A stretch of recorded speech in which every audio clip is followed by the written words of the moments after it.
You're listening to the Catholic Accent Podcast. We discuss the acts that Jesus performed that stunned his disciples. Great to be back, Jordan.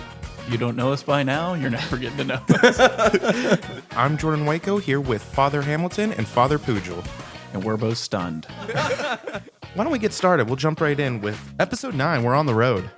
With St. Paul. Yeah, we're going to talk about his missionary journeys. So, Jordan, do you like road trips? driving, no. Well, you know what? I think it would depend on who you're with. That is a big factor. That's a huge factor, as we'll see in here as well. But I feel like you would want to take way too many stops. Me? Yeah. No, I hate stopping. I want to get to the destination. So you're like the passenger princess. I would love to be, yes. I don't like to drive, but I will sit in the car on my phone, kick back, lean Relaxing. back. Yeah. You know, pack some snacks for got that that journey. pimpline. Driving Miss Daisy. Yeah. Mm-hmm. That's more Driving accurate. Jordan Waco. Yeah. It sucks when you're like in a relationship with two passenger princesses. That's why I think I need a. Why is there more than one? Why are you in a relationship with I more than understand one? what you meant by saying that like You your both. girlfriend would be a passenger princess and you are, but it made it seem like you're in a relationship with two people that are passenger princesses at the same time. I understand. Okay. Yeah. My apologies. We won't use that Words part are anyways. So, That's pretty good. all right. So we know that the second half of the Acts of the Apostles covers St. Paul's missionary journeys. Why would St. Paul make these travels to proclaim the good news? We got to get the message out. I mean, He's convicted. Yeah, there's no social media. There's Paul no wasn't phones. sitting around, sending emails. So it was Western in Union fact the quickest telegrams. way. He wasn't sending out the incarnation letter at 2 a.m. in the morning. No newspapers. Please subscribe.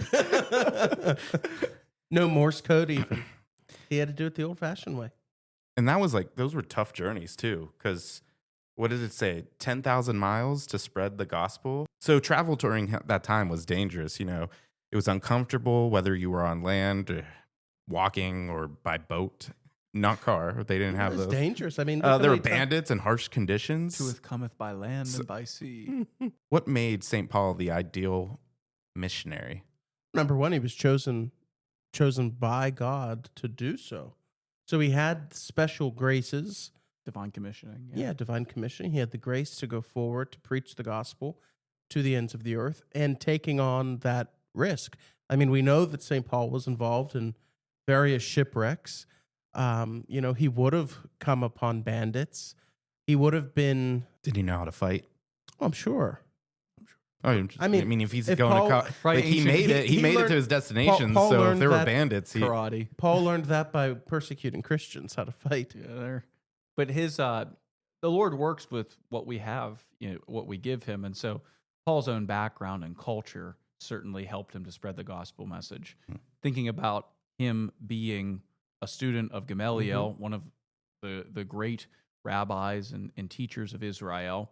So he has a great educational background, especially in Jewish culture, understanding being a Jew himself. Which would give him access to the synagogues. And he's able to really talk to his own people in that way. But then also being born in Tarsus, he has a understanding of Greek realities and the Greek world. And so you see that especially whenever he goes to Athens and he's able to talk to them more about Jesus as something coming from their own culture, like the word becoming flesh, kind of as we hear like in John's gospel, more about this understanding of the logos or the mind becoming present. And using that Greek philosophy to really bring about an understanding of Christ. And he's a Roman citizen. And we know that he's a Roman citizen by the end of his life. If you remember that Peter and Paul are both martyred in Rome eventually, but actually Paul is beheaded rather than crucified. And that delineated that he was actually a Roman citizen. And by that, Rome even thought that crucifixion was so bad that they would never do it to their own citizens. It had to be somebody else that was treasonous or rebellious that was not Paul a Roman received citizen. the dignified honor of being beheaded as a Roman citizen. That was the dignified version. It quite really an was. honor. Quite an honor. And we still have his head today. Where is it? It's in the St. John Lateran. Him and You've seen this? the heads of St. Peter and Paul are above the high altar. That's kind of cool. Mm-hmm. You know, talking more about his experiences, you mentioned shipwrecks, persecution, which are vividly described twice, correct? In Corinthians? You want to touch? Really? So his shipwreck, right? The idea, you get one shipwreck, you probably don't go back on a boat again. You just have had enough of it, unless you're a It's professional like if your sailor. airplane goes down, Yeah, you're but- not going to fly again. Beyond that, There's a reason for that, though. Most likely. All right, anyways. we can bring back up again, and Jordan's real excited about this. Stoning. Oh, yeah. Yeah. Loves the pile of stones. And so Love a pile of stones, a nice rock. You know? Do a good job, get stoned. Chuck a good rock. But what we see with Paul is that he's stoned. And actually, when you read the narrative, it seems like that Paul actually died after he was stoned. Usually, stoning leads to death, and then he rises up again and he walks back into the city. So, was Paul, in that sense, in a way, really resurrected even after he died? Which, of course, the Lord has already worked in different ways throughout his own ministry with Lazarus and then his own resurrection and others coming forth from the tombs in Jerusalem. So did he actually bring Paul back in that way? And Paul comes back and Stronger than ever. stupefies What's up? everybody. Yeah. He's like, I'm back. I have more letters. Paul really lived out what doesn't kill me makes me stronger. And so he continued. I wasn't feel even another funny. song coming up. Is that what you? What doesn't kill you make you stronger? That's where my mind went. Yeah, we know. So St. Paul shares that core message of the gospel on these journeys, and you both mentioned kerygma in previous episodes. So how did St. Paul share the kerygma? Yeah, so we talked about kerygma before as a sign of what has Jesus actually done for me, the living reality that Christ is alive, that he's transformed my own life, and this is the message that I'm sharing as part of the gospel message. But one of the connotations of kerygma that's really beautiful is it connects to somebody that would be, say, at a military battle, right? And they would see a great victory that happened, and they would run back to a village or to the town, to the back part of the lines, and yell out to them about the great victory that was won, announcing that and the joy that comes with that. Because kerygma's from the Greek word Herald. herald, yeah, one who brings the good The news. good news, yeah. And so you can think of, like, even in the ancient Greek time, right? We have marathons that people run. It's after the great battle of Marathon where the Greeks won, and then the guy ran the whole way back to tell everybody else, and then he died afterwards. The first marathon. So be careful running. So St. Paul is doing the same thing, essentially, right? He's Absolutely. going out and sharing the greatest victory of all, the victory of Jesus Christ over sin and death. Right, yeah. That battle which we can't win on our own, that now has been won for us by the rising of Christ, his resurrection, and that is given to us as a promise if we apply those merits to ourselves. So we see St. Paul basically taking that standard of Christ and going forth and proclaiming that message. And I mean, you have to think too, St. Paul knows the risks he's taking because he has participated in what the adverse outcome or this reality would be for Christians. And so his witness becomes even that more tangible and credible, because why would he be willing to risk his very life, his career, his success, everything that he knew for this Jesus man? And so that tells us that this truly happened. And so for those early people hearing this message, even the Greeks, they would have to ponder, this must be true, because he would not be his commitment, his to commitment, it, his conviction is very convicting to other people. Now, we talked about how, if we go on road trips, depends on who you go with. I wouldn't want to go alone. So were there people that went with St. Paul on these journeys? Yeah, so he had companions, which would be Barnabas, Silas, Luke, John Mark, and Timothy. And these were different individuals that helped to proclaim the message with Paul. And the idea that Christ never sent out the apostles or the disciples really by themselves, but one of the early moves in the gospel that he has is to send out 2 by 2 together. And there's a strengthening there and accountability and a help to have a companion along the way. So they didn't all go together. These were separate. At different times they went, Okay. yeah. Yeah. 2 by 2. And we even see that structure.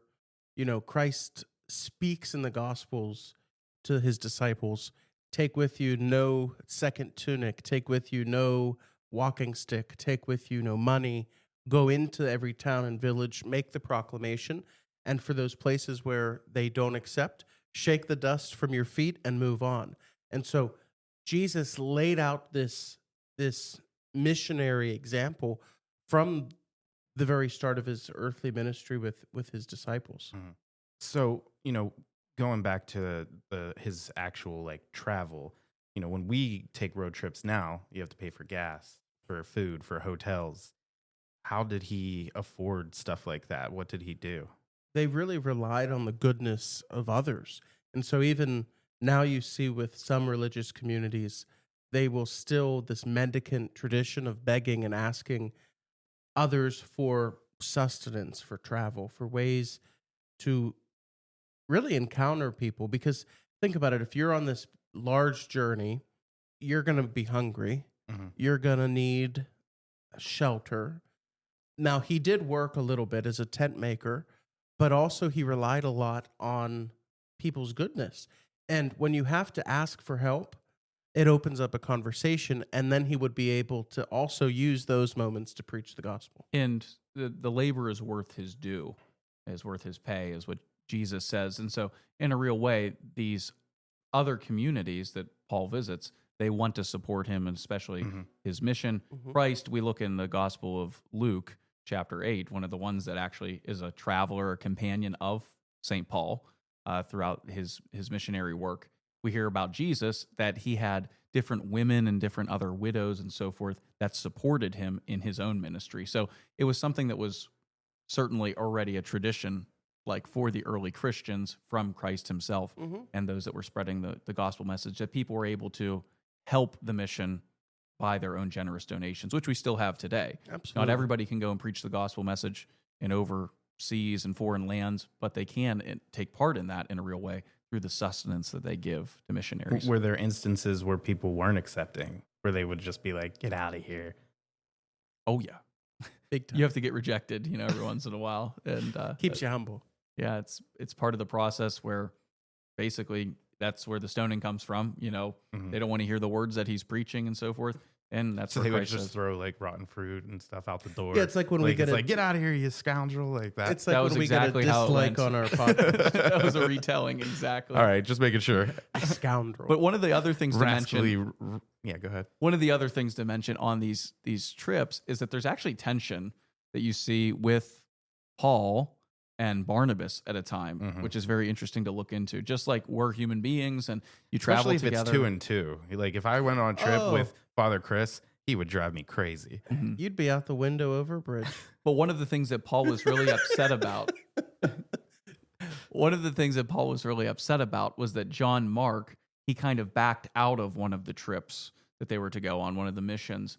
And so he said to Barnabas, just leave John Mark, who was his relative. And Barnabas said that he would not. Barnabas's name actually means son of encouragement. And so he encourages John Mark, who then in tradition people believe to be later the writer of the Gospel of Mark, who takes a lot of his source material from St. Peter. And so it's a beautiful story in that way, that the son of encouragement encourages John Mark to continue in his way of following Christ, even after he's weak. And that leads to the writing down of the life of Jesus through the eyes of St. Peter and the different early communities there that knew Jesus. What journeys can we make to proclaim the gospel? I think that each and every one of us are called from the very moment we wake up to the time we go to bed. That whole day should be a journey of proclamation, a journey of kerygma, a journey of explaining what the Lord has done for us when we encounter and speak to others. And I think that first comes with recognizing our own faith, our own practice, the gratitude which we should have for the goodness of God. But every day is the journey, right? And there's so many cliches we could say, the journey continues, a door closes, another opens.